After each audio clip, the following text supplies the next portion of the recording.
Heart attack आसवा पूर्वर आपण कौन कार्य बिना थका अनुभव करने आरंभ करती तेरे आपण को सतर्क रहा पड़ो कारण एपरी परिस्थिति रे आपण हृदघात हेबार संभावना थाए।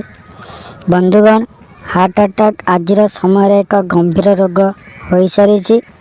आमर खाद्य पानीय एवं विभिन्न प्रकार प्रदूषण जनित समस्या पाई केवल वयस्क नुहे बरं युवपीढ़ी मैंने भी यही रोगर एवं शिकार होगा लगी। यह हठात आसी जीवन नहीं जाए हेले एक रिसर्च रू जना पड़ी हार्ट अटैक आसवार गोटे मास पूर्व ही आमको संकेत मिल जाए। तेरे आसतु जानिबा हार्ट अटैक कौन पाई होता है एवं यह हेबार गोटे मास पूर्व रु कौन सब संकेत मिले। सबु समय आमर हार्ट मध्य कौन सी बाधार रक्त प्रवाहित होता है हेले रोगिणा हो सारी कोरोनारी आर्टरी रे रक्त प्रभाव रे चर्बीयुक्त तत्व आर्टरी द्वार ही रही बसी जाए।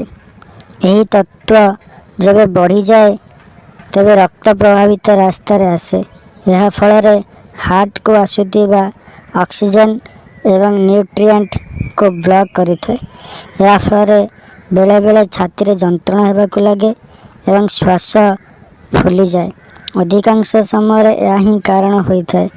तेरे आम जदि संकेत विषय कहवा ते बिना कौन सी कार्य करी अधिक झाल बाहर सही परी दुई रे ब्लड सर्कुलेशन कम होगा। जदि आपण मानक मुंड बुलाइबा बा बीपी लो होबार समस्या देखा मिले तेरे हार्ट अटैक रा संकेत होता है।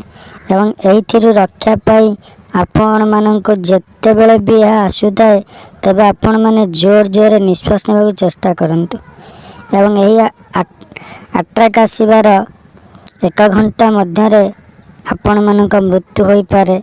तेणु आपण मानक निजे रक्षा पाई पड़िबो।